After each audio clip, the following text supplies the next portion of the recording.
si à la fin, tu es pas capable de donner cette même chance à quelqu'un d'autre, est-ce que pour toi, tu considérais que tu pas réussi, que tu pas, que c'est pas ça le succès?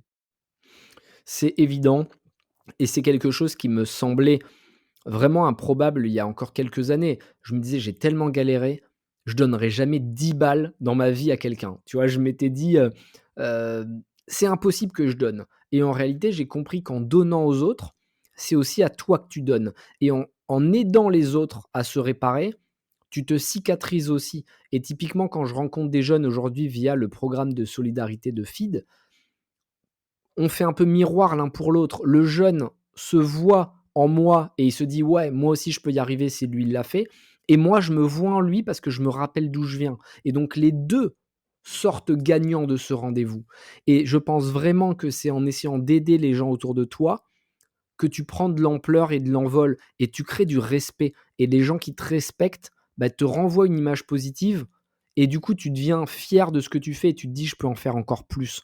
Donc ouais, au moment où vous êtes riche, au moment où vous avez réussi et encore une fois je dis riche, mais parce qu'on parle de business, mais si votre mission c'est d'avoir voyagé, une fois que vous connaissez tous les pays du monde, bah, essayez de faire voyager d'autres gens qui n'ont jamais, vécu en dehors de leur ville de naissance. Essayez d'aller, aider des jeunes, créer des podcasts pour parler des voyages, pour donner envie et toute cette implication que vous allez générer va faire qu'il va y avoir une aura autour de vous et que vous pourrez, avoir un impact qui est colossal sur le reste du monde. Je vais peut-être arrêter là pour le bouquin, j'ai plein de questions encore, mais je pense que, il faut que les gens ils aillent lire le bouquin.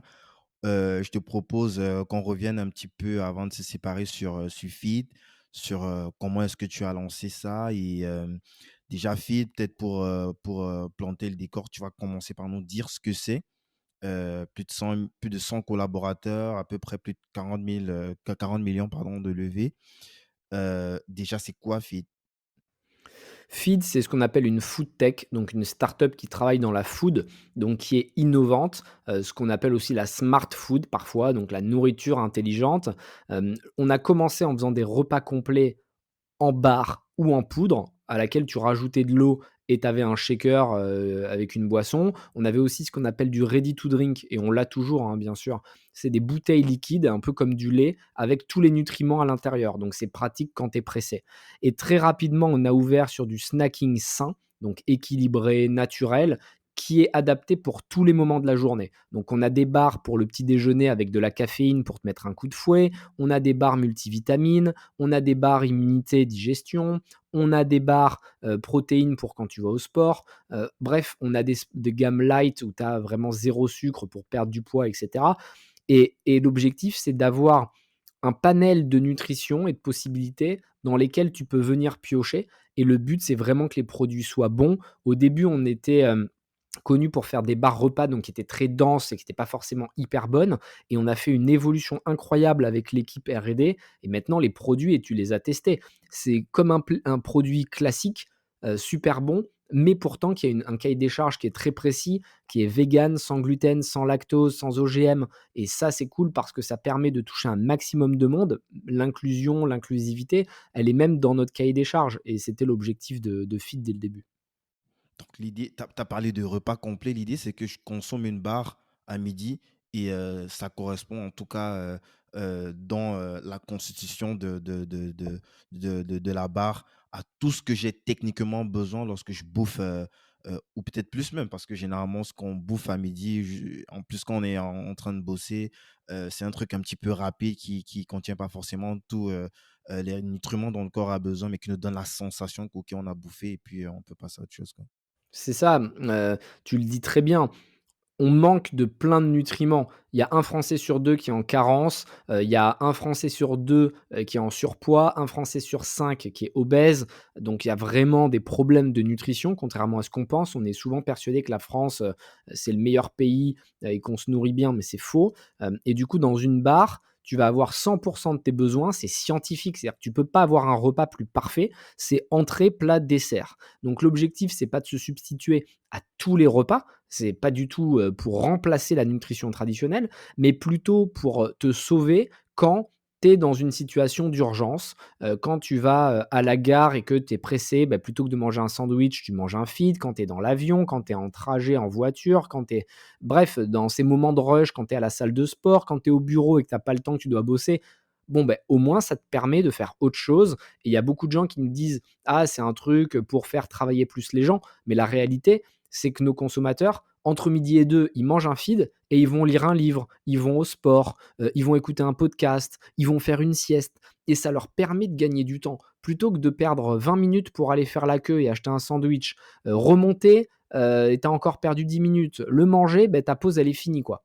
Donc en fait, tu es tellement plus efficace d'avoir un feed. Tu peux aller te faire une balade dans le parc, tu peux fai aller te faire des boutiques, tu peux te faire ce que tu veux et tu as gagné du temps. Yes. Et aujourd'hui, ça fait je crois ça fait 5 ans que 2017 ou 2018 si je ne me trompe pas. Ouais, c'est ça, 2017, ouais.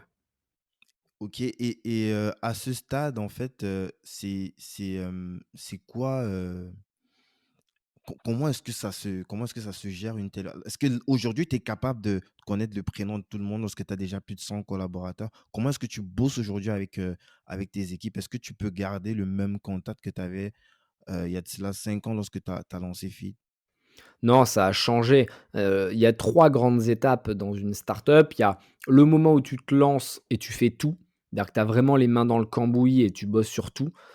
Ensuite, il y a le moment où tu vas recruter. Donc là, tu deviens un recruteur, un RH et après, il y a le moment où tu es un manager et là, tu dois déléguer et tu dois être bien entouré, avoir des gens en qui tu as confiance et aujourd'hui, franchement, je suis plus dans l'opérationnel. C'est-à-dire que j'ai beaucoup de podcasts, d'interviews, de rendez-vous, d'articles, je fais le livre, je fais des émissions de télé et moi, j'essaie de donner un maximum de notoriété à la marque quand la team exécute au quotidien et évidemment, c'est de plus en plus dur, surtout pour les stagiaires. Le nom des stagiaires, j'ai du mal, mais sinon, on se connaît tous. C'est vraiment des gens fidèles, avec qui on a des liens qui sont forts et on se marre et limite, aujourd'hui, je suis plus proche des équipes que quand j'étais opérationnel avec elles parce que j'ai pris un peu de recul et quand je leur parle, c'est beaucoup plus détendu. Donc franchement, ça se passe trop bien et c'est agréable d'apprendre pendant ces 3 différentes périodes. OK. Heu, on tu as un peu répondu, mais c'est quoi aujourd'hui, c'est quoi l'après-Feed pour toi? L'après-feed, c'est trouver une nouvelle passion. C'est-à-dire qu'il faut être passionné et c'est vrai que le web 3 m'anime et je lis beaucoup, j'apprends beaucoup en ce moment à ce sujet. Donc assez, basiquement, je dirais qu'il y a de grandes chances que ce soit dans le web 3. Maintenant, il faudra vraiment qu'il y ait quelque chose qui soit aligné avec ce que je suis et la grande plateforme que j'ai posée, ce sera la même. Donc il faudra aussi trouver un business qui me permet d'aider les gens, qui me permet d'avoir un impact avec l'ambition, la détermination, la résilience en ligne de fond et du coup, dès que j'aurai un truc qui me passionne, je me jetterai à 100 dedans. Yes. Mais tu es sûr? Tu es pas sûr que tu sais déjà? C'est possible. OK.